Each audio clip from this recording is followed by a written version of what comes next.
Hi, my name is Marquise Alexandre. I am the owner of Beyond Cuts, located in Beaufort, South Carolina. The address is 2A Barber Boulevard. Just a little bit about me. I've been cutting hair for about 15 years. Um, Started when I was like 12 years old, and so I've probably been cutting hair just a little longer than that. I'm about to be 32. Um, and I've been raised in Ridgeland, South Carolina. Haitian descent. My dad is from Haiti. My mom, she's from Florida. Um, uh, Never been in trouble. I like to highly motivate people. So if you need some little motivation, you're sitting in my chair, I'm probably going to motivate you to do better. And like if you're not already there. What made you want to become a barber? My mom and dad used to mess my hair up a lot. So That kind of inspired you. yeah. And one day my mom's boyfriend, he was cutting my hair, and he said he had a headache, and he said he was gonna finish my hair in the morning. So I just pick up the clippers from what he already had on, the guards and everything like that, and I just did what he was doing, and he checked it out. He said you did a good job, and that was the birth of me cutting my own hair for till now. So nobody taught you about the fundamentals, Nah, nothing. I You just taught taught myself. yourself. Yeah, I taught myself way before YouTube was even available for me. Yeah.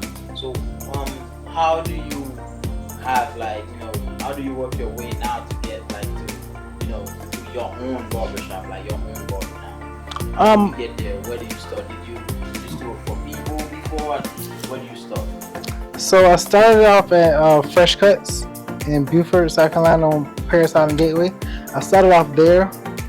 Um, as far as Beaufort area go, but I was cutting hair in the house for a long time, and people used to always tell me, "Man, you need to get your own shop. You need to get your own shop." So I said, one day I'm gonna get my own shop, and I had some problems with some of the barbers at Fresh Cuts, and you know, I decided to say, well, I talked to my wife. She wasn't my wife at the time, but then we eventually got married. And I talked to her, and she said, well, I'm gonna take off with you on Wednesdays, and we'll go and look for a shop. So that's how I end up here. So what one thing you wish like more clients understood about like barbering? Yeah. That barbers are not uh, magicians, or what do you call it? Magicians. Magician, yeah. Yeah, barbers are not magicians. Don't Like use we magic. can't work magic. If your hairline is thinning, your hair is thinning. I mean, it's but so much we can do. You know, um, hygiene is very important. Um, and on time, being on time and schedule. Punctual, right? Yeah. What's the most rewarding part of the job for you? Connecting with people. Yeah, for me, it's connecting with people. I actually enjoy what I do. I love it wholeheartedly. Like I could just be sitting here relaxing, just chilling, and I'm just still enjoying myself. I don't have to be cutting nobody hair to enjoy the atmosphere where I'm at. All right. So for you, according to you, how often should someone really get a cut to keep it fresh? Because some people want to know that, like every week, every 2 weeks. It depends on what you're doing in your lifestyle. Some people come every week, some people come every 2 weeks. It's just according to what you do in your lifestyle. I recommend every 2 weeks to give your hairline enough time to grow back. Some people hairline grows a lot quicker than others. And when I say hairline grow back, just so you can see more of a where you can make it more defined after your previous haircut. What's a mistake that you realize a lot of people make with their hair? Switching up barbers.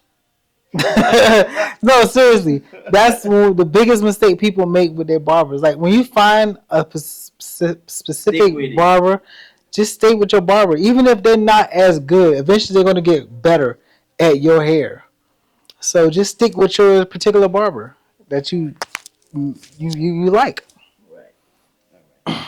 So, what is the hardest haircut or style you master Hmm. to master? I would say straight hair, as far as like texturizing, because there's so many different styles now. So I would just say straight hair. Like that's on Hispanics, Caucasians, you know, and Asians, whatever. Just straight Right. hair. Okay. Is there like a typical hairstyle that you enjoy doing the most? Yeah, all even haircuts. All of them. Yeah. All right. So, um, owning a barber, of course, like it's literally you in business, right? So hmm you in business, like it requires like, of course, there's gonna be hard time, where like things don't go as good as they went last year. I mean, last month, last week. So how do you face those situations where like last week you could have cut like 25 head, and then this week you're not even on at 10 and it's almost the end of the week. How do you handle those type of situations? Um, that's where being wise come in at. You don't spend every dollar you make. You save. Always pay yourself first in any business you're in, even if you work a regular 9 to 5. Pay yourself first, so that way when times like this comes about, you can relax. You can just chill. Right. hmm So, what is the biggest challenge like running a barbershop, There according is to you? no biggest challenge.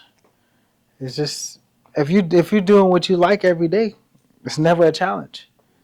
Yeah. How has the barber industry changed since you started? The appointment system when people used to just walk into a barbershop and sit and wait for hours. Nah, you don't have to never worry about if if clients coming in. You already know what your schedule look like today. Now clients do come in like extra. That's fine. That's extra money for you. You know. So What's your long term? Do you have a long term vision for your career as a barber? I really don't. I don't. I'm a serial entrepreneur, so I like to do other things. Like I didn't had landscaping business, trucking business, now barbering business. So uh, I don't know, man. I like to do different things, but I love cutting hair. Do you have a favorite type of client? Nah, You nah, I don't. don't necessarily have a favorite type of client. I love everybody, man. Like if you support me, I support you. It don't make a difference. Even if you don't support me, I still come and support businesses.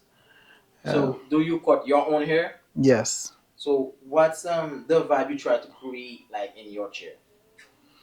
I try to create a nice, comfortable, settled vibe. Like I want the clients to feel comfortable. Like if I'm talking to you and it seems like you just want to relax and chill, then I just cut your hair and it'll be a nice, mellow, settled haircut.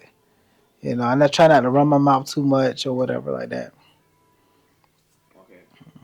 What a skill you think everybody should master like early, like if they plan of make that as a career, something they should like master early and like when they started. If they want to make this a career or just in general make Like I anything. would say in general, if they want to be like good at cutting hair, what's something you think they should master like Oh, early?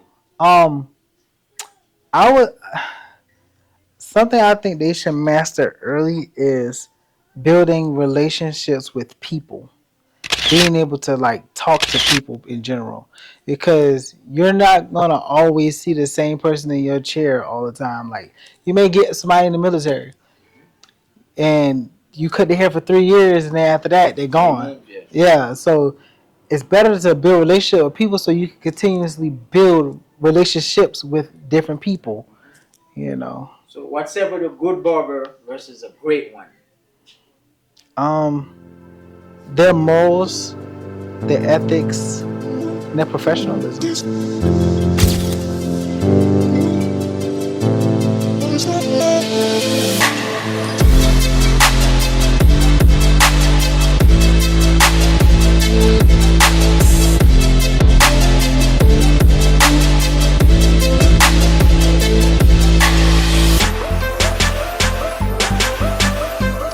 It just came with practice over time. Like I said, I've been coming here since I was 12 years old. So it just came with a lot of practice, time, a lot of trial and error. Cause I done messed my hair up plenty times before, But you wouldn't notice. Only I know. So All right. yeah.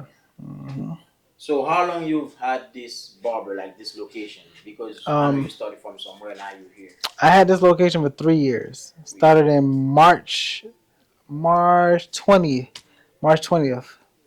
Yep. So are you opening for help, like people, because obviously you're the only one man right now, you by yourself. Do you like always like open your doors for young people around the area in Beaufort, Mhm. Bluffton, like in South Carolina, who wants like to be like you, cut hair good like you? Do you Yeah, open your yeah, door for them to have a tryout, yeah. to to become a barber too, like Mhm. if they want to try? Yeah, I always open my shop to for opportunity. Even barbers who've been cutting hair for years. Like if they always reaching out to me, hitting me up, telling me they like my work and stuff like that, and I look at their work and I see where they can be better. I always offer free classes, free training. Like, hey, I could teach you how to do X, Y, and Z better. You Oh, know, free of charge. I'm not trying to look for the next dollar from somebody who's already in the industry. If I can help, I can help. But I noticed that don't really work. So it's better to really charge for what you know than to just give something free. Because when you charge, you know your value, and other people see your value too. But if right. you try to do it for free, people don't really value you. Hmm. So Because they yeah. just want to get it away from you. Hmm. So if someone, a young person wanna good barber, obviously you said you offer classes and you can mentor one, and where they can reach out to you? You're on Instagram, Yeah, Facebook, I'm your on all number. platforms: Snapchat, Instagram, Facebook. Um, they have my phone number. If Hmm. they know somebody that know me, they can you know You get wanna give them the information. number, the Facebook? So my Facebook is Marquise Beaufort Barber Alexandre.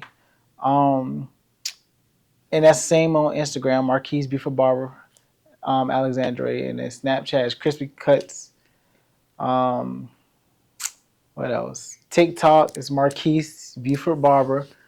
My phone number is 843-505-2554. You can reach me at that number. And if you got any questions, any ideas on collaborations, you can let me know. All right. So we're Hmm. gonna tell Marcus thank you for that interview. So we'll see Marcus in the.